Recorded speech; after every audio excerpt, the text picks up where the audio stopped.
Hi, welcome to Villanova, and welcome to this session sponsored by the Center for the Study of Church Management Villanova and the Center for Business Analytics.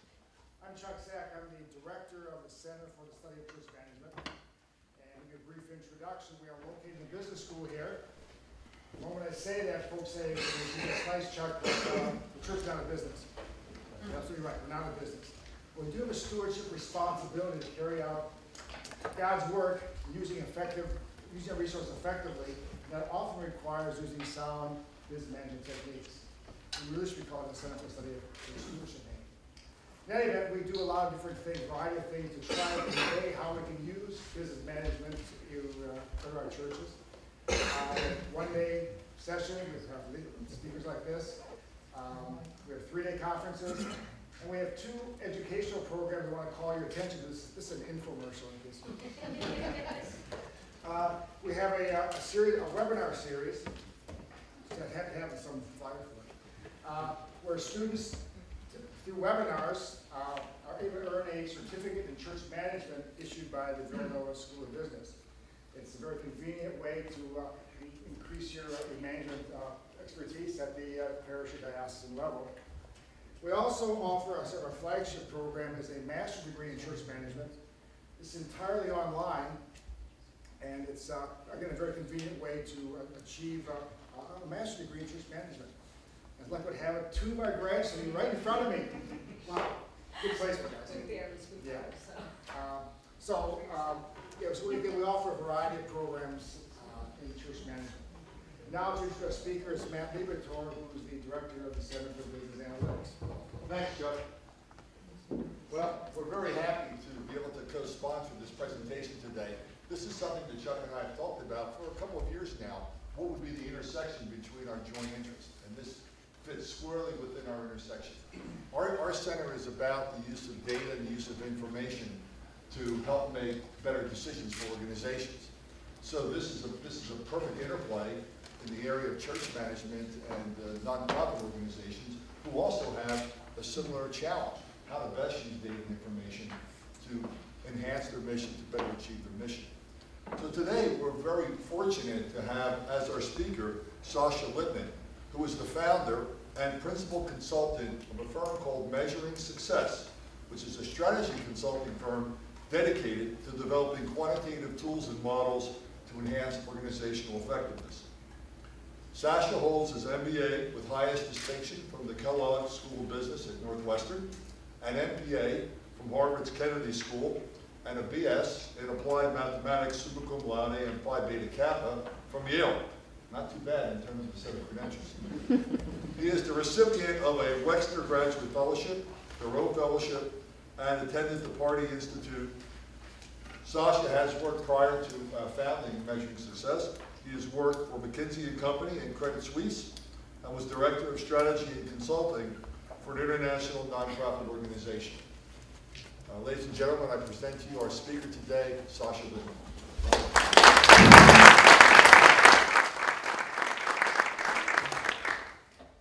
Okay, so it's a pleasure to have you all here with us, and I'm going to try over the course of the next 30 or 40 minutes or so to give you an overview about not only the methodology, but the cultural challenges that are often inherent with bringing data and church and congregational life together. What we're going to do is I'm going to give you a number of different examples. For those of you that are really adept with these things, I know we're in that modern world where people like to tweet during lectures. I thought we'd put it up there. This is the Measuring Success handle.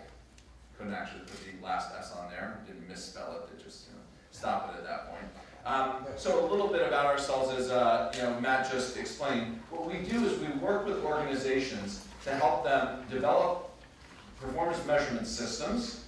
Then we perform a lot of quantitative analytics to help them understand the trends within that data. And then we do a lot of consulting and training to work with the leaders of the congregations to teach them how to use those results to make more effective decisions. So The work that I'm going to be describing today is based on a project that is actually an ongoing project that we've finished a few rounds of it. It's called Sustainable Synagogue Business Models.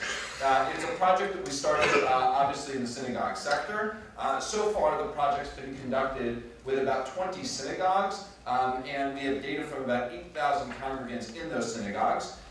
We've actually tried out this type of method at least in the synagogue world, sizes ranging from very small synagogues to very large ones. That doesn't really compare with church sizes, but for better or worse, from very small parishes equivalent with a few hundred folks attending to those with 4,000 or 5,000, and across a lot of the different denominational movements, both in urban and suburban geographies, as well as both for those that are emerging and more established synagogues. And we've also done a lot of training with synagogue leaders of all different movements as well to teach them about these principles at their various training institutes. And to give a word of thanks to our sponsors, this project has been made possible, these projects that we are presenting to you today have been made possible by a variety of different community foundations that provided funding for these projects for the synagogues in their geography. So the equivalent archdiocese geographical area would be funding a certain set of individual churches to do this project. In our work, we've done it with New York, in Montreal, and with Chicago thus far. And obviously it's our hope that this kind of work will keep expanding and growing, not only within the synagogue sphere, but hopefully through our conversation today, even beyond. One of the big things that I have noted many times is, before we get into anything about data analytics, it's very important to understand that what we're going to talk about today is not a technical challenge. This is not how do you computationally analyze something in the church. It's much more of a question of culture change, right? Because right now what's happening in the leadership of churches and synagogues is that there's a lot of a sense of people feeling called to the mission of serving in these institutions, whether on the lay side, or on the professional side. And the reality is that a lot of the decisions that get made currently are based on anecdote or gut. And that's important because that anecdote or gut is exactly what got these leaders committed in the first place, right? The reason someone's going to spend their life mission dedicated to the church is because it speaks to them on an intimate, personal level. It's really calling to them. Similarly for an officer. But when it comes to making decisions for an institution, how do you go beyond your own personal gut instinct of what you think is right and open yourself to other possibilities as well? That's really difficult. I don't know if you've read the books by Malcolm Gladwell, or if you've read economic behavioral psychology research by Daniel Kahneman and other authors. Our brains are separated into two regions. There's the region of the brain that does the analytics. That's in our external cortex. Now, forgive me, I'm not a neuroscientist here, but there's the external cortex, which basically does our analytics, and then there's the emotional part, which tends to focus more on like the amygdala and other more primitive parts of the brain. Right? The brain sort of recapitulates the phylogeny of the human being. You have some primitive stuff in the middle and some more recent developments at the exterior piece. So the thinking, the data analytics part, you have to understand, is employing that portion of your brain which is the most recently developed in the human brain. Whereas the emotional part taps into something very core that has been basically core to not only to us, but to the entire way that animals think for millions and millions of years. I don't want to get into a discussion about the source of the brain and all that stuff, but the point is that it comes from a much deeper root. And there's a tension between the two. How do you resolve those two? Well, one of the ways that we resolve those two, at least in bringing together data with anecdote, is helping church leaders and synagogue leaders to understand that 80% of all the assumptions that they have about what they think they should do, based on what they heard from a friend in the parking lot, or based on what they heard from their friend when they were at church, or based on what they heard from their friend when they were picking up their kid after school, 80% of those are actually not substantiated by the data. It's an anecdote. It's one example. The problem is that it's really, really compelling. If a very good friend of mine tells me that the problem in the church is X, and I really, because their child had this terrible experience or great experience, I will fixate on that emotionally. It will be very compelling to me. And I will sit there at the board meeting and pound my fist saying, this is what our parish or our church needs to do. This is the direction we should take. But it's been based on one anecdote, or maybe two anecdotes. But as all of you hopefully know from your data analytics, that does not pass the smell test of sample size necessary to determine that we have any sort of a trend going on here, right? One or two anecdotes does not make for data, right? It may give you some hypotheses about what you want to test, but doesn't actually give you the data. And when we actually test these hypotheses, 80% of them, 4 out of every 5, have absolutely no data to support them. Not that they don't have data, it's that when we look at the data did not support the hypothesis. So I've had many synagogue leaders scream, the problem is that, you know, the early childhood program is taking up, is basically, you know, taking up too many of our resources in the institution, right? And you go look at the data, say that's great, that's a hypothesis. Let's go look at the data. Or the problem is if the pastor were just more welcoming, this church would be different. Well, that's great, that's an anecdote, that's a hypothesis, we have to test it now. So what I want to remind you is that this road from anecdotal to data-driven decision-making is a bumpy one because of the nature of the emotional hold that anecdotes have on why people are getting involved in churches and synagogues to begin with. And we don't want to take away that emotion. It's important. But we have to recognize it and recognize that this is not just a matter of coming up with a quick fix. This is a matter of how do you deal with those deep emotional judgments. So when I talk about what we are trying to do here, it's not really just about data-driven decision-making. What it's really about is how do we build sustainable congregations by enabling them to find alignment between their vision and strategy with the data. At the end of the day, this is a really important concept. Data in and of itself does not give you the answers.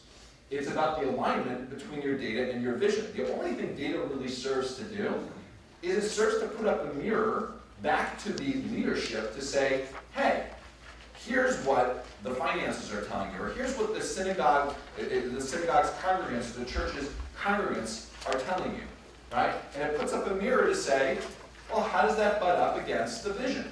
Now, when the vision and the data are aligned, great. The organization is usually on a path towards sustainability.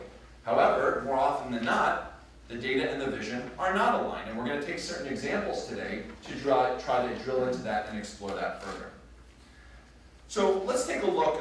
Somebody called this earlier sort of my version of a balanced scorecard. For those of you who have seen the balanced scorecard, it's a sort of framework for looking at an organization through a combination of strategy and data. The way that we've looked at it through this project is to say, how do you understand the institutional vision, and how does that align with 3 different tools that we use in this project to try to understand and put up a mirror to that vision. The first was, how do we understand the voice of the community, the voice of the congregation, right? And how do we go and capture that data? Presumably with a survey, right? That sort of makes perfectly logical sense. The second is, how do we understand the financial realities of our budget through financial analysis? And the third is, how do we understand about the activities of people around the church or the synagogue, and through that, it's about tracking activities which we do through database analysis. So what I'm going to do is I'm going to give you some examples in each of those spheres and try to show you how in different places data and vision are not always aligned, and how one can bring them into greater alignment, and how one cannot remove emotion and anecdote, but rather leverage that emotion and anecdote, which is so compelling and the reason that so many of us have gotten involved with this work in the first place, and bring it to bear with data in a way that is married in a seamless manner. So before we get into some of the first data I'm going to show you, which actually come from the survey, I want to make one point, which I started to make a moment ago. When it comes to data-driven decision-making, there's a little paradigm we like to use with a lot of our clients. It's really important to remember there are many steps involved. It's not just a matter of actually running the analysis. The analysis is important, but it's sort of the central step here. Data analysis is in the middle. There are a lot of steps that tend to come before and after that tend to be forgotten. First of all, before you collect any data, you have to have very clear hypotheses that you're trying to test. The examples I gave you earlier where, you know, the church leader that basically runs into his friend and who gives him a really emotionally compelling anecdote, as far as I'm concerned, that's a hypothesis that's to be tested. In a focus group, I have an interview with somebody who complains bitterly about the church's approach to X issue. That's a hypothesis to be tested, right? Because that anecdote or example does not suffice as far as I'm concerned for data. So it's really important to make sure that anything you ask, it has a clear hypothesis behind it. It's not a matter of, for example, formulating a survey. As I like to say, surveys are really easy to put together, and they're really hard to do it well. because it's very easy and tempting to sort of throw together a whole bunch of questions and put it out there to the parish or to the church and say, here, please answer some of these questions. It's very hard to have clear hypotheses behind it, because oftentimes, if you don't have a clear hypothesis, once you analyze the data, it's garbage in, garbage out. You're looking at all this data thinking, what am I supposed to do with this? If you didn't have a clear hypothesis in the beginning, it's hard to know what to do with it. And on the flip side, a lot of our clients tend to forget that after you've analyzed the data, it doesn't stop there. You have to interpret it. You have to dig deeper. You have to make decisions. You have to communicate the results back to people, right? If you run a survey and you never bother to actually communicate it back to the parishioners or the congregants who actually shared with you that data, you haven't closed the loop. So it's really important to understand analysis is not just a one-step process. It's understanding how it ties into all the different components of culture change. So let's start with the surveys and understand a little bit about the connection between vision and the voice of the community, as I said, which comes with the survey. So first of all, why surveys to begin with? I mean, all of you guys know about surveys now. You haven't seen SurveyMonkey or other tools that are very commonplace across the web. The reason that surveys are really compelling is because we've done a lot of analyses that have shown us that the biggest driver of attendance, and this shouldn't surprise you, at the end of the day of any nonprofit, whether it's a church, a synagogue, or anything else, is that the perceived quality is what's actually driving it. Right? We've actually tested, and this is not true in the church world, but in the synagogue world, there are membership fees that are attached with you're supposed to belong in order to use the services and pay fees. But there's a lot of worry and angst about the prices for those things. And we've actually shown through a lot of different analysis, and I know the church world suffers through this in certain portions as well with schools alike, where there's a fear about charging for the services. But our analysis actually suggests that the biggest driver of attendance isn't the price. It's actually the perceived quality of what people are getting. And of course, surveys are a great way of being able to capture the perceived quality, because the perceived quality by the people who use it and what they know about even their friends will dictate a lot of the word of mouth, which will dictate a lot of the attendance down the road. So let's talk for a second about what I'm going to do is I'm going to explain to you surveys through the context of these 7 steps. I'm going to start with steps 1 and 2. Step 1 and 2, as I said, is really about framing the issue and generating a hypothesis. Now, you guys all took middle school science, right? Biology or chemistry or something like that. You remember the scientific method we learned? State a hypothesis, run the experiment, check the data. If the data confirms the hypothesis, then you can generate a conclusion. Otherwise, you have to state a different hypothesis and test it again. Same idea holds here, right? How do you think about data gathering in the church world? Similarly, by saying, I believe X. Hopefully anecdotes are perfectly welcome here, but turn those anecdotes, instead of being these emotional bombs, into hypotheses. How do you convert that idea into somebody has a compelling claim that the answer, I believe that if the church just had people welcoming at the front door, that would change people's perception of what we did here. That's a hypothesis that can be tested, right? In terms of data collection tools, our experience in the synagogue marketplace is that we actually got about 60% on average of households that participated in the synagogue to answer the survey. Now, I don't know how that would play out in a church, and that's a question that I would sort of throw back on you based on your experiences. But we saw about a 60% response rate per household, meaning one or both members of the household. Usually the synagogues gave us one or both email addresses, which they collected over time from sign-in sheets. Was willing to respond to the survey, which is really great. Some synagogues actually got rates well over 75%. The bigger the synagogue, the lower the response rate. There just tends to be the smaller synagogues, just like smaller congregations, there tends to be less of a pull on each individual to feel like their word, that their opinion matters.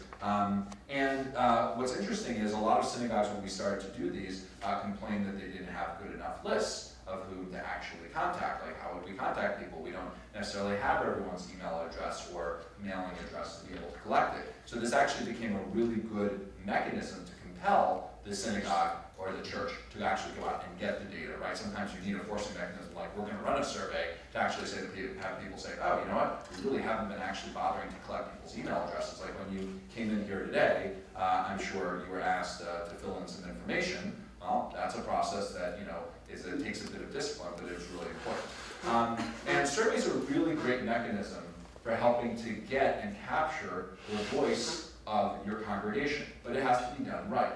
In terms of the way of administering a survey that worked, and the reason that we were able to get these types of response rates was because we made sure that the data was confidential. right? Nobody wants to submit a survey that they have a close personal relationship with the pastor and make any sort of criticism, implied or explicit, about it, and with the fear that the pastor might read it the next day and say, Sacha said this? I can't believe that, right? That's going to lead to a very biased set of responses. So it's very important that you assure the congregants that they're going to have confidentiality in what they fill out. Otherwise, they're likely not to fill it out because they're afraid it's going to be used against them, whether intentionally or not. The second is we've seen a lot of congregational surveys, I don't know if you've seen the same, that look like someone took a bunch of spaghetti, threw it against the wall, and put out the survey. Depending on how professional the survey looks, it also has a big effect on the response rate and the perception of the institution. Churches tend to forget, and synagogues forget. You put together a survey, that's a public relations piece demonstrating what you think, demonstrating sort of the sophistication of your organization. If you throw together a bunch of unlinked questions that don't flow smoothly, and you ask people, you tell people it's going to take 5 minutes and it takes them an hour, it doesn't reflect well on the institution either. And the other thing that we saw with our synagogues, at least, is that a lot of them struggled when they were doing their own surveys, which I think is a big problem in the field at large, is that when synagogues did their own surveys, the leadership spent all their time putting together the survey and trying to administer it, because a lot of them were not experts in it, and then they didn't spend any of the time actually interpreting it and figuring out what to do with it, because all their mental time and energy got sucked up actually just getting it out. It was such a big effort to just put it together and get it out. It was like the accomplishment was, the survey's been sent. We're done. The survey's out there. Forget about, steps, analysis, interpretation, decision-making, etc. Because realistically, it just ran out of time and energy, right? There's almost so much time and energy that churches have to be able to do this type of data collection that you can't impose or expect too much. We covered a lot of different topics in our survey. I won't go into the detail. I want to just focus on a few that I thought were really relevant in terms of some of the findings that I thought you might find compelling. We asked 2 different outcome questions, and this will, for those of you that study statistics in the room, this will be leading to a regression shortly, so you can hold your breath in bated manner. We asked 2 different outcome questions. One was a much more satisfaction question, which is called, I'm sure you hopefully have seen this on some survey that has come in your inbox in the last month, how likely are you to recommend the synagogue or the church to a friend? Okay? Now the reason that question is a sort of accepted now as sort of the best measure of satisfaction, you can read the books, Ultimate Question, Net Promoter Score, etc. It's been tested in the for-profit industries, it's been tested in the non-profit industries as both a way of capturing your satisfaction personally, as well as your likelihood to talk to your friends about it, right? Because we know so much of people's attendance and interest in our offerings comes from, not only how it works for them, but what they're going to tell other people as well. The other issue, though, is that the problem is that it's really great if you're Dunkin' Donuts to send out a user survey, or every time I rent a car from Avis, they send me a survey saying how likely you recommend Avis and how's the experience, etc. That's great, but at the end of the day, we're not just consumer enterprises in the church and synagogue space. We have a much higher calling as well in terms of what we're trying to accomplish. We're trying to help people grow on their spiritual journey, right? And we can define that as whether it's an intellectual journey, a connection to Christ, a connection to the spiritual world at large. However we see that and define that, there's a growth objective too. It's not enough for me to have a satisfactory experience with Avis. I need to actually have changed as a person too. Otherwise, what defines us as any different from any other service any other program that will take people a couple hours of people's time on a Sunday and get them together with their friends, right? How do we sort of dig beyond it? So we tried to capture both types of outcome measures. Now, what's interesting is, if you look at the distribution, we asked these questions on a 5-point scale from strongly disagree to strongly agree. Strongly disagree was a 1, strongly agree was a 5. In terms of interpreting that, I'm going to get a little here into interpretation of data. The way that we tend to look at the data, and this is actually substantiated by wider research on surveys, is actually to focus very heavily on the people that strongly agree with the question, the 5s, and the people who gave it a 1, 2, or a 3. Let me explain why. The people who strongly agree with the question are what we call your promoters. Those are the folks who, if you ask them, well, what do you think of the synagogue or church? And they say, I would strongly recommend it to my friends. They're your ambassadors. They're the ones who are going to ensure that the institution, they're not only going to keep coming themselves, they're going to be the ones who recruit others to come as well. maybe not proactively, but at least if someone asks you, what do you think of this church? And say, it's great. Pastor John is amazing. Father John's amazing. This is wonderful. You really should come. They're your promoters. On the flip side, you have what we call your detractors. That ranges from those people who I say strongly disagree, which means they actively dislike it and they are not coming back, to the neither agree nor disagree, which I'll use the English equivalent expression. You guys know the expression damning with faint praise. So what do you think of the church? It's fine. Right? You all know how to interpret that, right? Now, it's commonly held logic that you might expect on a 5-point scale, and the midpoint of the 5-point scale would be a 3, right? It's not. It's a 4, right? The passives, the neutrals, are the 4, the agrees. Why? Because on almost any question in any synagogue or church that I'll run this, the percent in the agree camp is always about the same. It's always somewhere between 35 and 40%. And the truth is, it doesn't tell you all that much. I've had many synagogues that are very tempted to add the agrees and the strongly agrees and celebrate and say, look, 90% of people agree or strongly agree that we're doing a good job. And that's nice. They can tell them that to themselves if they want to spin a positive story. But the reality is it doesn't interpret it from an interpretation perspective. It doesn't really give you the insights you need to figure out what's going on.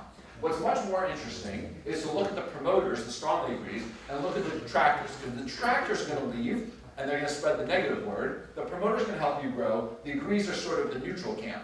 What you want to do is you want to get people out of the detractors and into the neutral, and get as many people out of neutral and into the promoter camp. Does that make sense, sort of, as an interpretation? Okay, great. So what I'm going to do is I'm going to spend a little time then looking at some of the data, at least looking at the promoter score for a moment. And what I'm going to do is I'm going to show you those 2 questions that I alluded to a moment ago. So first, let's look at the satisfaction question, recommending the synagogue to a friend.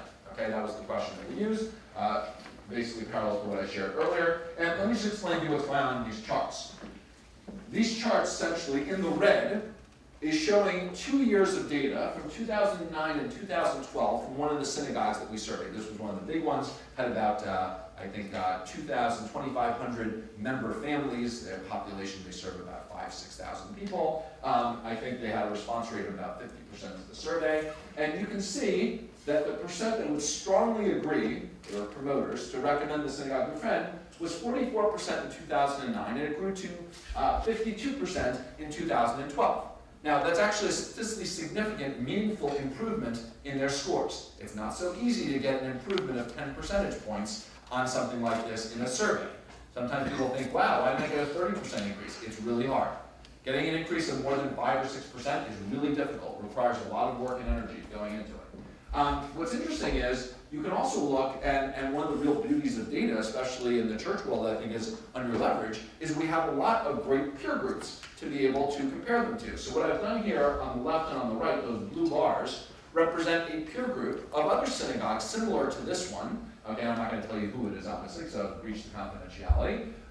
The top 3 performers are on the left, the bottom 3 performers on the right. So on that question, recommending the synagogue to a friend, the top 3 performers all gave it in the 60s to 70%. 60 to 70% of all the congregants that answered the survey, and again, on average 60% did, said they would strongly recommend the synagogue to a friend. That's sort of the high water mark. On the low water mark, on the other hand, are a number of synagogues that are in the high 20s or low 30s. You see a big range. That means in some synagogues, only a third of the people are strongly agreeing, and others, 2/3 are strongly agreeing. It's a big difference, and of course it does correlate, which I'll show you another time, correlates closely to membership trends and attendance trends over time. So this synagogue saw, we're only at 44%, and the average was 51%, so they said, all right, well, we got to get better at this. And in 2 years, or 3 years, they were able to see their numbers improve by 8 percentage points. It is a market improvement, at least at 52%, they're on par with the average. But it's also keeps showing them what they could achieve, right? It sort of says, hey, look, you were below the average, you managed to move to the average, but if you want to get to best practice, we have other synagogues out there that are at 70%. How can you learn from them? Because the lessons of how these other synagogues and other geographies are working, they're not really in competition with each other as much as they could learn from one another to really find out how do you figure out what that one overall on the left is that's getting 70% here. Now let's look at the chart on the right. This is the other question, that spiritual growth question, which is about the spiritual and intellectual growth you allow the language here for synagogues. You can translate appropriately for your church. Here, on this question, and the question here is, the synagogue has helped me grow spiritually and intellectually as a Jew. On this one, you can see that the overall average is much lower. Only a fifth, 22%, 1 out of 5 people strongly agreed that the synagogue helped them to grow spiritually and intellectually as a Jew. Compared to, on satisfaction, which is the basic services, it's at 50%. It's a big difference, right? Now, when we talked to a lot of synagogue leaders about this, some of them dismissed it. They said, well, people don't really come for growth. They come because they're looking for us, for us to deliver something. We give them a product, they go. I said, that's great. You want to create a transactional religion here, where people just come and take what they want and leave? Great. Why don't you open a Dunkin' Donuts? You'll have a much more satisfying career. On the other hand, no, but it's true, right? If on the other hand, you want to have, why are we in this business to begin with, right? We're not here just to pull people in so we can say, great, we gave you a good, we gave your child a Sunday school experience for them. We gave you a place to drop off your child every Sunday, for a couple hours and walk away. Great. That's not what we're here for, right? We're here for more than that. We're here to help them grow. Now, what's really interesting is when we look at the distribution of the scores, and this goes to that range from strongly disagree to strongly agree, notice that both questions, this is the in synagogue, 40% agreed. You see, there was no difference in the percent that agreed. That silent neutral, as I like to call it, those passives, were equal for both, right? You see that in the distributions, 40% on both? But look at the difference in the detractors, the bottom three, and the promoters, right? In the satisfaction, which is the services that they, likelihood to recommend the synagogue to a friend, 52% would strongly agree, while about 8% were detractors, all right? But look at it on the spiritual growth side, where only 22% were promoters, and about, 38% were detractors, right? In the case on the left, there are more detractors than are promoters. So the picture that we're getting in a lot of these synagogues is they do a good job, they do a perfectly reasonable job with the transactional part of giving people a service in exchange for, what they're, I'm coming looking for X, I give you Y, but they're not doing very well in terms of actually helping people to grow. So one of the things that this synagogue started to do is start to spend a lot of time thinking about, is our priority just this or that? And that may be an obvious question to a lot of us, but that's actually a very fundamental question that people need to start looking at about what are we doing in our institutions? Are we just serving a transactional consumerist type purpose? Or are we here for a more, how do we serve our more elevated mission in terms of connecting people to God, right? And how do we really advance that goal? Moving right along, one of the interesting things is to start to look at some of the different, and let me just jump back for a second. Making sense of your data, and you remember on that 7-step process, I'm sorry I'm jumping around a little bit, don't get dizzy here. On that 7-step process, I've sort of talked a little bit about hypotheses, data collection, and data analysis. When we're making sense of the data and interpreting the data, one of the key components to think about is how do you benchmark the data? What I just showed you is how to benchmark against a peer group, right? How do you do against the top performers and bottom performers? And by the way, that range is very interesting, right? How do you learn what the top performer is doing? By the way, the top performing synagogue that got 37% was, not surprisingly, they didn't get it by accident. This is also the most, of all the synagogues I work with, they're by far the ones that are most spiritually focused of all the pastoral team there is the most spiritually focused. That said, they were up in arms at how low their scores were here. They were really frustrated. And they said, I'm not satisfied at 37%. We got to get those numbers higher than our recommendation, or at least to the level of our recommendation numbers before we're satisfied. Those pastors took it as a challenge to themselves to say, how do we actually do better? Whereas for others, they might look at their 22% and say, how do we get to 37%? A lot of the top performers will say, I'm not satisfied, I want to set the bar even higher. So the nice thing about benchmarking and peer groups is that it encourages the low performers to look up maybe to say, how do I get to the average? Those who are at the average say, how do I get to the top performer? And the top performers look at it and say, how do I redefine the frontier and keep pushing it beyond, right? And that sort of is a rising tide that lifts all the boats together. In terms of one of the other really cool analytical techniques that's proven to be really helpful for the synagogues that we work with is just simple cross-tabulation. So when we run some of the data on likelihood to recommend, for example, as I told you before, 52% of the respondents would strongly agree in this synagogue that they would recommend the synagogue to a friend. When we cross-tabulate that against some of the different services of the synagogue that they use, how does that change some of the numbers? So this is what we call different demographic groups, right? I'm taking the population, I'm slicing it into different demographic groups. So, for example, with pastoral counseling, the people who said that they never went to pastoral, a separate question we asked in the survey was, how often do you use pastoral counseling? We also asked about a lot of other factors. And for those who never used it at all, only 45% would strongly recommend. But look at the people, even though there aren't that many, as a proportion of the people who answered the survey, not that many actually, only about 1 in 5 people that actually use pastoral services. But look at the scores for those who used it once or twice in a year, they're at 60%. And those who used it at least quarterly, they're at 81%. Of all the factors that we actually studied, the pastoral one-on-one relationship with the congregant, at least in the synagogues, was the #1 factor that caused someone to be more likely to strongly agree that they recommend the synagogue overall, right? So that becomes really interesting when synagogues see that, because, or a church would see that, because it would suggest something potentially very powerful about how we're actually spending our time. At the end of the day, our churches and our synagogues are nothing more than an amalgamated set of energies in people's time. Now, it actually turns out we did a time analysis, which we'll get into a little bit later, and it turned out that for this synagogue, the rabbi or the pastors, the rabbis or the pastors, and they have several of them because they're a fairly large institution, spend only about 10% of their time on one-on-one meetings with people, counseling, whether it's for psychological needs, or if it's for more spiritual needs, or whatever the case is, or a bereavement, or whatever the case is. They only spend about 10% of their time in it. What are they doing the rest of the time? They're preparing their speeches, they're meeting with the board, etc., right? It's a lot of other time that's drawing at them. So only about 10% of their time in counseling. So what this synagogue is looking at now is saying, wait a minute.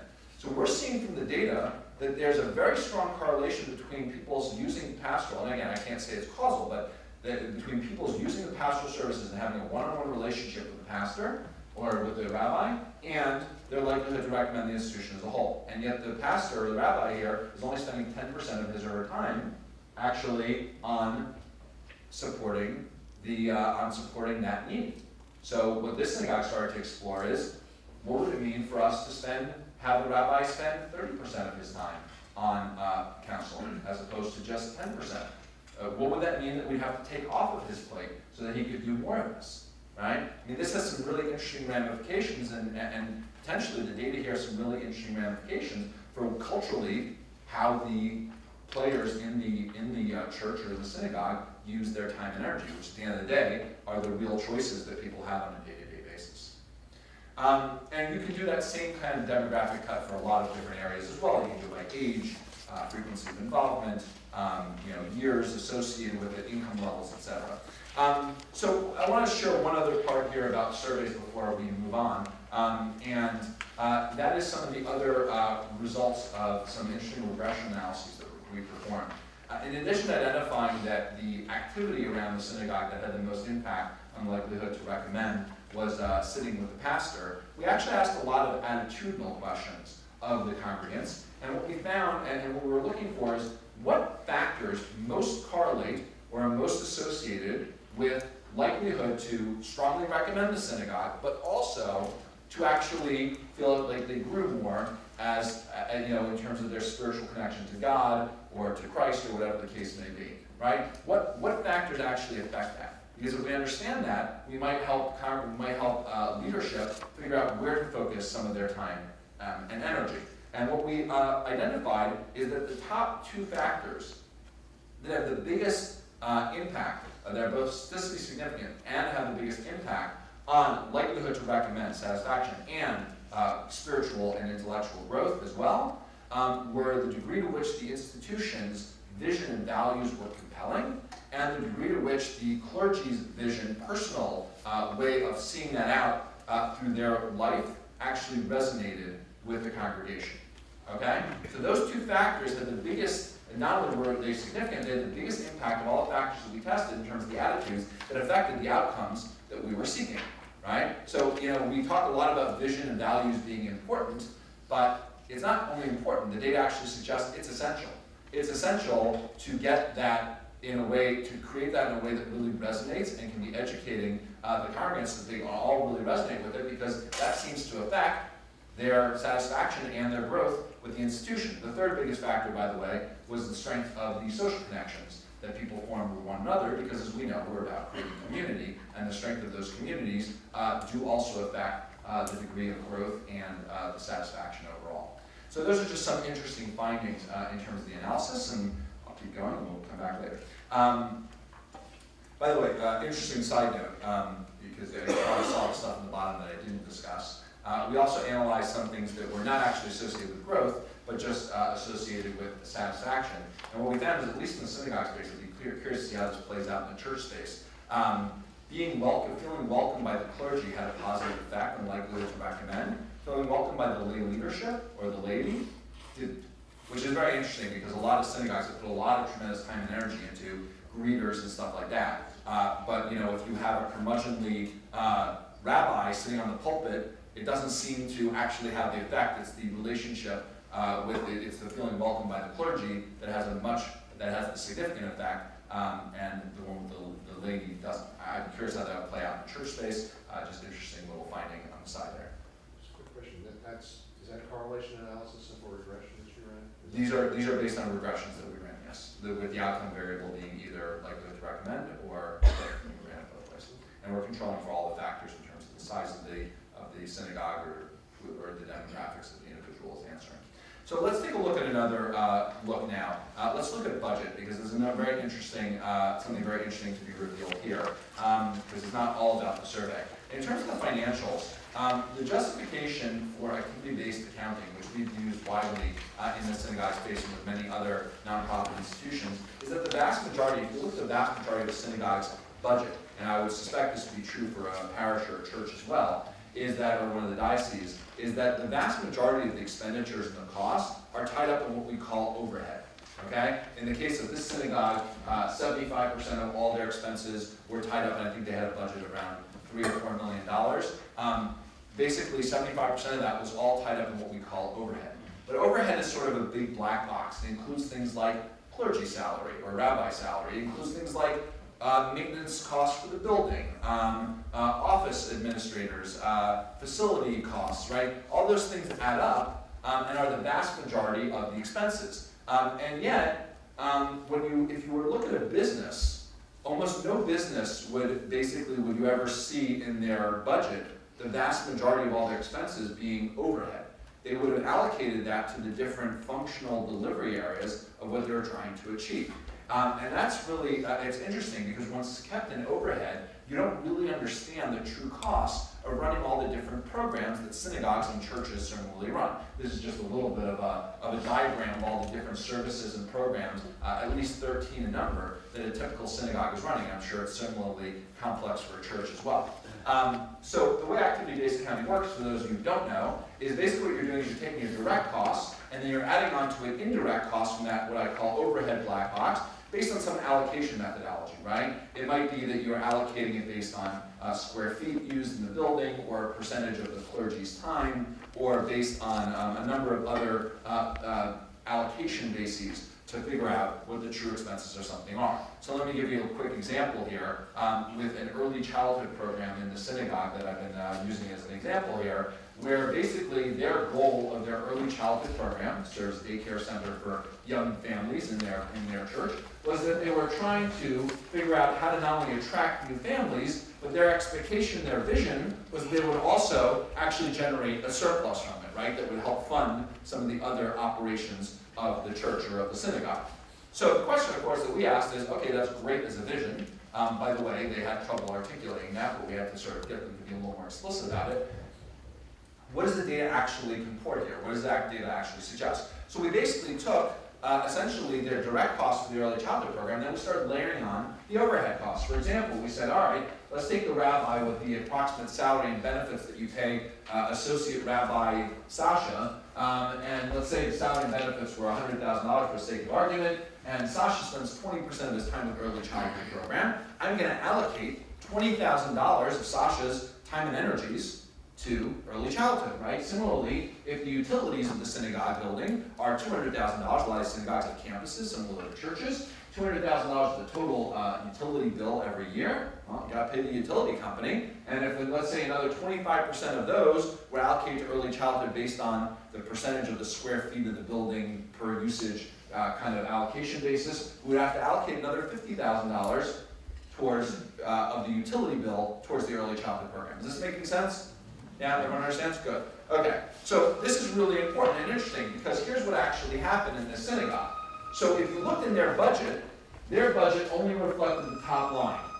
Their early childhood direct costs, the cost of the teachers, the cost of the materials for the kids, things like that, cost them $1 million. Okay, it's actually a fairly big early childhood program. And in their mind, they offset that by charging fees to people to use it. Now, I know churches aren't as aggressive maybe in terms of charging fees, but in this case, you can, I'm sure, follow along. Anyway, they charge program fees that totaled up for people using it to $1.1 million.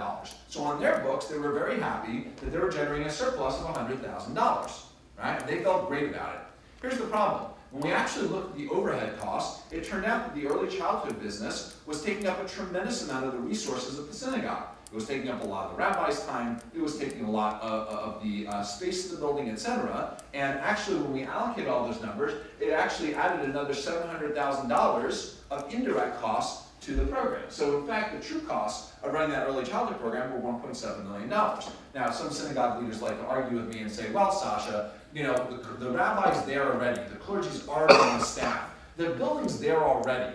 Why should we have to add that on to the programs? They're just sort of existing infrastructure costs. Well, I'll say to them, well, couldn't you be doing other things with those people's time or space? I mean, there are a lot of churches and synagogues that rent out their spaces to other groups. You could rent out that space instead of dedicating it for early childhood. You could rent it out and get some income that way. Or you could have your rabbi spend his time on pastoral counseling, like I showed you earlier, instead of worried about the early childhood. It's all a matter of resource allocation and where you put it. So it is important to understand where all your resources are going. So the true cost there are actually about $1.7 million. Now, if you're following carefully, you've already identified that basically based on the fees that they're charging, they're running an actual deficit on this program about $600,000, right? 1.1 of fees minus 1.7 million of actual costs, once we figure in overhead, is a deficit of about $600,000. Now, you guys, synagogues have different systems for collecting dues and fundraising, but whatever system we call it, let's call it fundraising in general in a church or a synagogue. The synagogue-wide fundraising, again, I know it's a little different in the archdiocese and the allocations, etc., but the synagogue-wide fundraising was about $2 million, right? So in order to actually offset the early childhood program, what percent of the overall synagogue fundraising was implicitly going to cover the cost of the early childhood program? 30%, right? 30% of $2 million is $600,000, which basically allows you to, which when you add it to the program fees, totals up to $1.7 million. So implicitly, even though you did not see this on the books, the only thing you see on the books of that synagogue is the direct cost of program fees, and they show positive $100,000, and somewhere else in the overhead you see $2 million of synagogue-wide fundraising, all these other costs, and essentially they show at the end of the day, we're break even, great. But here's the problem. The vision of the synagogue at the beginning was that this program was actually supposed to be a surplus generator, right? Is it generating a surplus? No, right? Okay, of the 20 synagogues we analyzed the early childhood program for, I think I saw one that broke even. One. They were all losing money. Right? They just didn't realize it because their way of keeping the books, they weren't analyzing the data in their books to be able to reveal what was actually going on. So there was a big disconnect between the data and their vision. In fact, furthermore, when we actually ran a survey, in that survey I showed you earlier, we actually asked people to vote about what we asked the parishioners or the congregants to vote on what their priorities were, where the synagogue, what they'd like to see their synagogue fundraising used for. And don't worry about these numbers. Divide all these numbers by 3 because we asked them to pick the top 3 areas. But when you look at early childhood across the entire institution, that only garnered 30% divided by 3, gets you to 10%. Only about 10% of the vote would appropriately be spent towards early childhood. So now you have a disconnect, right? The congregants, and somebody in the lunch we had earlier mentioned this, the congregants only see it as a priority, only about 10% of them see it as a priority for using the synagogue overhead, the synagogue-wide fundraising, and yet the synagogue's actually, leadership, intentionally or unintentionally, is actually allocating 30% to it. There's a disconnect. Now the answer isn't necessarily to pander and say, fine, okay, let's cut the program, but it's to say, how do we generate alignment between our vision and data? Do we have to either go back to our data and say, no, how do we run this program actually at a surplus? Or do we have to go back and change our vision for what actually our goal of the program was to begin with? Do we have to say, you know what, it's going to be a deficit, that's fine, let's educate people about it because it's so important to bring in new families. right? It's about that connection between the data and the vision. All right, I'm going to jump ahead, and how are we doing on time? Do you want me to, I know we started a bit late. I can jump to the end, and then we can do Q&A. I'd say step down to 5 to 10 minutes. 5, 10 minutes? Okay, great. So let's talk for a moment about data tracking. I'm not going to spend as much time on this one, but this is a really important concept too. It's great to have survey data. It is great to have financial analysis, but at the end of the day, who's actually coming to the different service offerings? How are they using it? Right? Now, there's a wide-held perception that basically the databases are, well, we all know, and I'm sure you guys know too, the databases are in really poor shape of almost every synagogue we've seen, and I would be surprised if we're different for many of the churches. They're really not used for much more than, keeping tabs of a weekly email list, so trying to get the email so that you can send your marketing message out there. The fallacy is, the problem is the software. If we just had a better software program, we would be able to track all the data, it would be great, we'd have it. The truth is that 90% of all these software programs, even the new ones, don't actually get implemented. Even, all that you've heard about Salesforce and all these, what they don't tell you is 90% of all these databases never get implemented successfully, they never get off the ground. Why? Because culturally, at the end of the day, these systems only work if people bother to put data into them. And as an example I was using earlier, if you're having a program at the church, let's say you're having a gathering with the pastor to talk about this week's, about something from the Bible, right? And 30 people show up, and one volunteer is designated to take people's names at the front, like Sharon was taking your names here, but that person gets into a really interesting conversation with their friend, forgets to actually capture any of that data, and oops, we don't actually know who was there. Or, worse, they actually get all the data, they stick it in their pocket, they go home, they go and they put those pants in the wash, and oops, they forgot to give it in. Or, got the list, handed it off to someone in the parish office and said, here, please put this in the database, and it sat somewhere on the pile, and 5 months later, it is yay deep in the pile, and no one is ever going to take the time to actually enter that in the database. At the end of the day, most of these databases are just fine. The problem is that we are not demanding, as boards or as leadership of these institutions, to demand reports to say, give me the analysis report on who's been attending. Let me know what's going on. For example, if you had for Easter services 1,000 people attended and you want to keep them involved, if the board demanded to see every month, I want to see what percentage of those people had done another program in the church in, Easter is March, April. I want to know what percentage of those Easter attendees had done another program in May, June, July, August, etc. And that pressure was put for accountability on the clergy and their team. It would be very different. Unfortunately, right now, there's none of that expectation of those reports, at least in the synagogue space, and as a result, the data is not going in, right? People are only going to put the time and energy into that which is actually being asked for and actually used. Data is only as good as it's being used, and unless the leadership, at least in the synagogue sphere, starts to really say we want to hold ourselves accountable, we want reports every month on what percentage of those Easter attendees actually attended another program, we're never going to actually get the data into any of our database systems.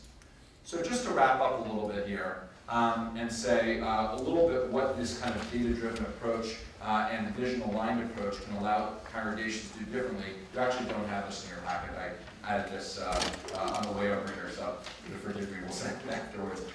Here's some of the interesting outtakes from it. First is that the leadership is able to start making decisions using data, not just their gut. And as I said earlier, it's not about foregoing the anecdotes. It's about using the anecdotes as a way of basically generating a hypothesis and then testing it in the data. You never want to reject someone's anecdote or what they think is going on. You'll never win that argument. Analytics will never trump emotion. What you can do is turn that emotion into a hypothesis and say, let's go test it. And then you can see whether or not that anecdote is actually a representative one or not. Okay, that's a much more effective way of handling it. The second is accountability. Right, having this data allows the synagogues to really set meaningful, measurable goals for improvement. Like you saw that synagogue I showed you earlier, they got 44% in 2009, did it again in 2012, got 52%. They're seeing a positive trend. Now they've set a new goal for themselves of 60%. This is no different than any of those TV shows or what we do in our own lives about things like cholesterol, losing weight. Right? If I say, hey, I'm at 230 pounds and my goal is next week to drop to 225, and my long-term goal in 3 months is I want to drop 15 pounds. If I don't keep getting back on that scale, I can tell myself whatever I want on a day-to-day basis. Let me just eat that extra piece of eggplant. Let me eat that extra sausage there. That looks really good. Before you know it, you're not actually getting towards your goal, right? There are too many things that intervene. So it's a really good accountability mechanism to hold ourselves, the data allows us to set measurable goals, and if we keep getting back on that scale, to hold ourselves accountable. It also is a really valuable way of seeking prioritization, right? As I told you earlier in that example about the pastor and how much time do the rabbi they spend working with pastoral counseling versus early childhood, etc. There's only so many things someone can put their time into. And sometimes looking at the data can be really helpful to help the leadership to say, all right, instead of keeping yet another thing on the pastor and say, here, do this too, and do that too, and those of you in the room who are on the clergy side know the experience, right? At the end of the day, we have to make priority choices. And where we spend our time and energy is really important, because at the end of the day, most of the costs are in salaries and in overhead, and how we use that space and how we use our time is really important. So looking at the data allows us to make good decisions in terms of prioritization and alignment.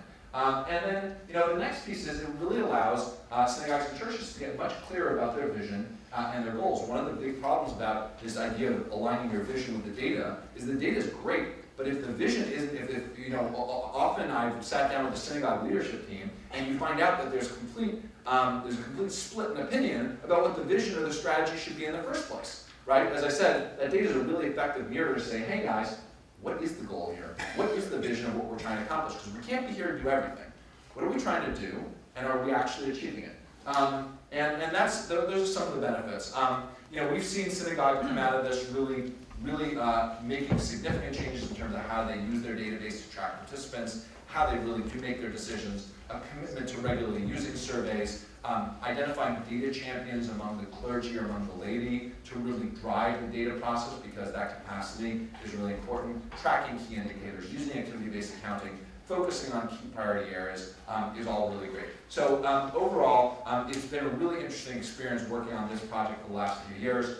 It is an evolving project, no question. The feedback thus far has been really positive. I'm not going to go into more detail now, but for a lot of people, for a lot of the leadership and the clergy, it gave them a roadmap to think about how they manage that tension between the anecdote and the data, and how to turn that board meeting, which is just a bunch of people shouting their opinions, into a way of really using the data to inform, set goals, and drive the organization forward. So I know that we want to do a bunch of Q&A, and then I'll wrap up at the very end with other comments, but I'll turn to Matt if you want to run the Q&A. Thank you very much, Sacha. We have questions for Sacha now. Mike? You ran through this pretty quickly, Sacha, but one of your factors identified early on is perceived quality. Yeah. How do you describe that in the congregation of the legal perspective? I find that interesting. I just don't understand it.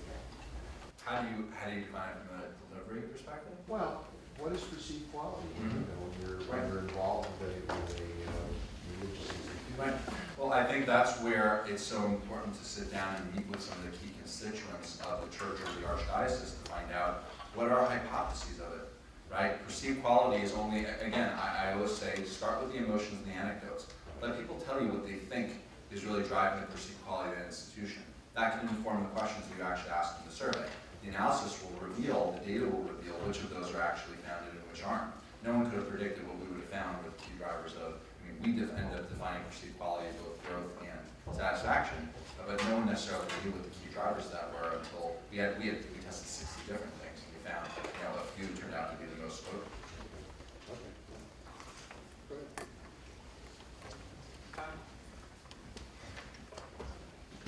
I wonder if you had tools to be able to distinguish which of those factors that are correlated with the outcomes you want are in fact drivers and causes as opposed to just correlations. People walk by the synagogue or church and tend to be ones who pick up the trash off the lawn. That might correlate highly with their satisfaction, but it's unlikely that by getting more people to pick up trash, you'll increase their satisfaction. Right.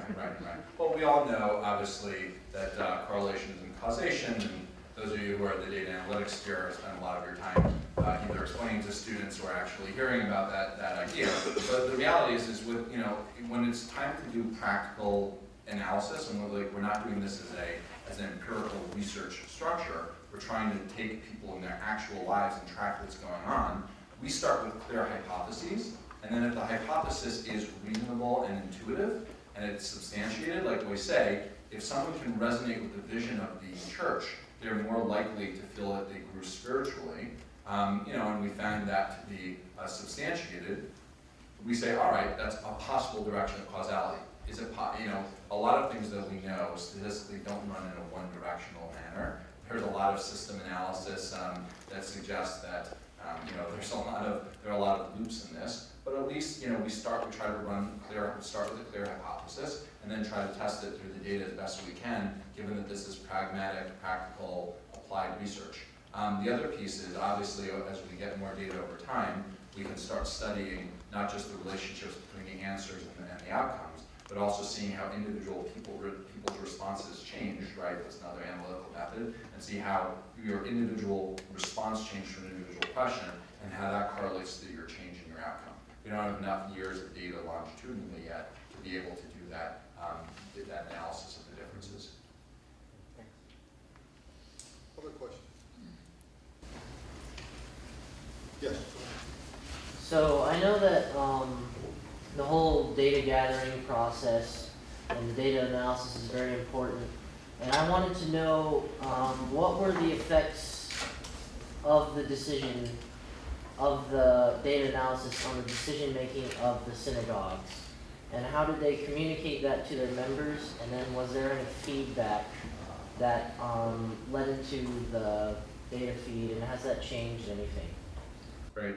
So, if you remember from that 7-step process, I said that the 7th and most important step is probably communication, which we didn't talk about here intimately.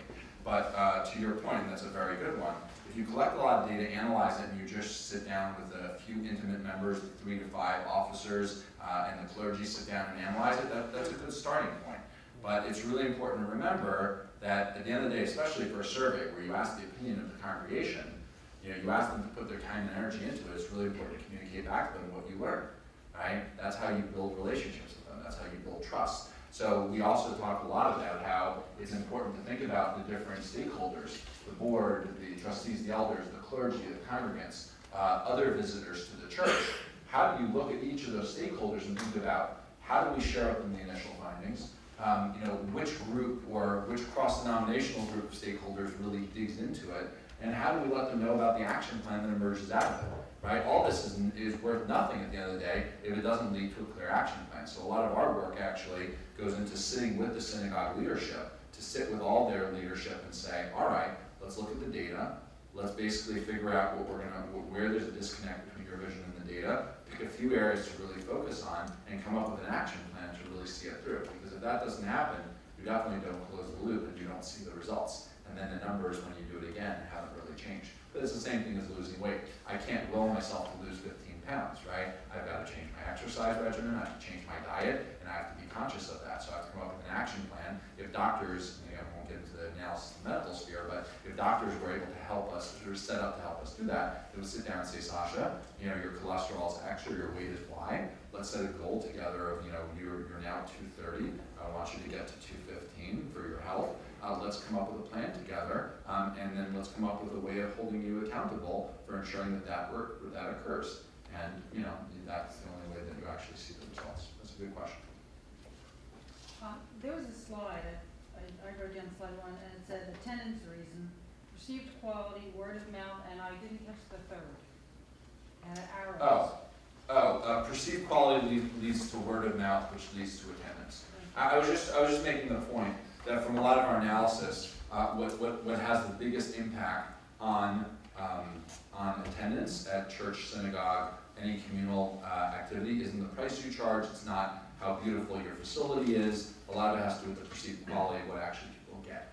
And so it is trying to get churches and synagogues to start to think of themselves, and start to think of those who are looking at it as both customers that they have to satisfy transactionally, but also people that they're trying to grow on their spiritual plane and in their connection with God and with Christ, etc., as well. The grapevine's never broken, that's what it comes down to. Correct. Okay. Thank you.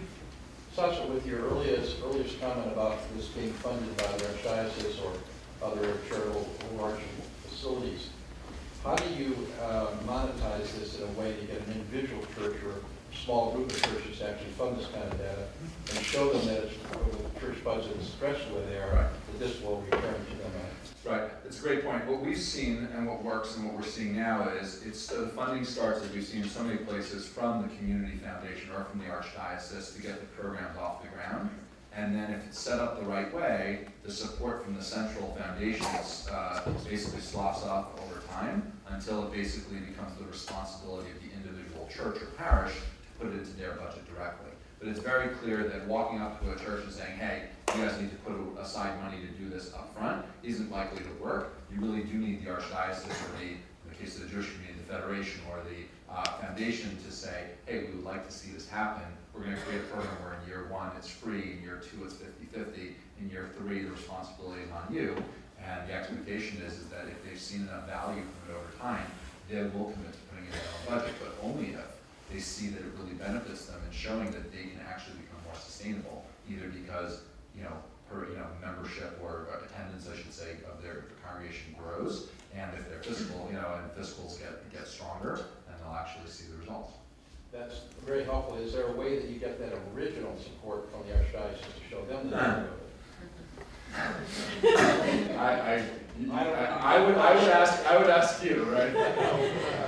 I'm just curious if that original, you have to have the right kind of business minds at that level to understand this sort of. That's right. Look, at the end of the day, you need champions at any level, whether it's an individual church officer group or if it's the archdiocese. You need champions who say data is important and it's not going to eliminate our vision and mission. It's going to complement it and support it. And if it can be presented in a non-threatening way, I do think there's a good future for it. That's excellent. Thank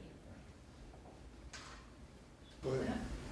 Externally, how much focus or interest is there in the organizations you've worked with in being recognized within the community itself? I mean, I work in a parish.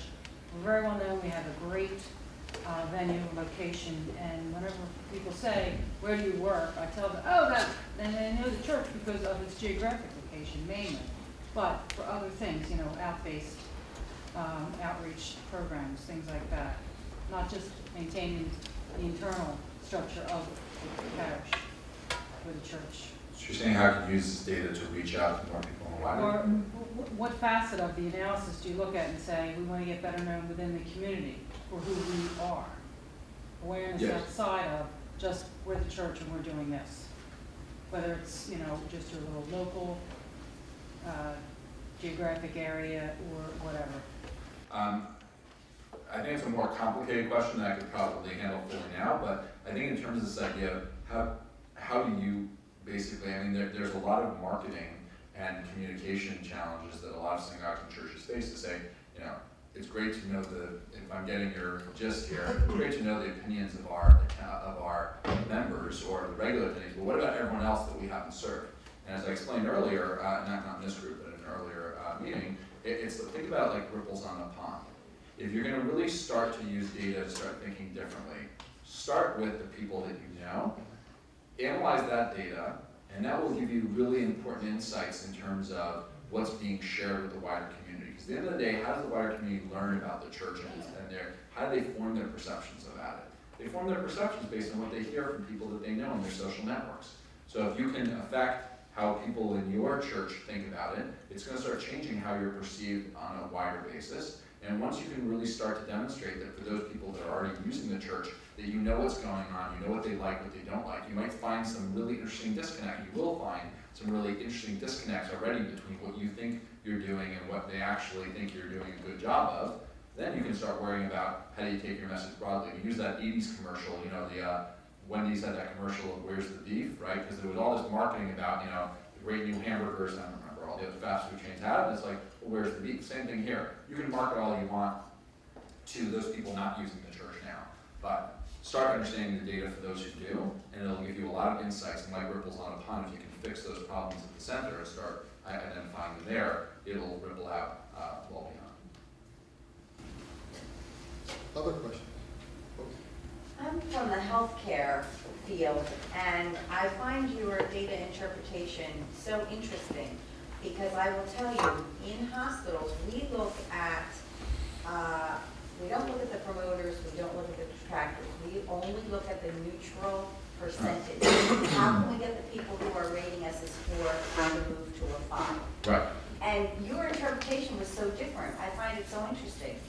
Well, it's interesting, right, you're trying to move people up from agree to strongly agree, yeah. I don't disagree, I think we're saying the same thing, I'm just saying it differently. I'm trying to say, get people out of the detractor camp, those move them into the agrees and move the agrees into the strongly agrees. I'm not disagreeing, I'm just saying that the agrees tend to stay around 40%, and where you really see interesting interpretation is analyzing on the extremes. If you look at the proportion of the promoters to the detractors, that tends to give you more insight.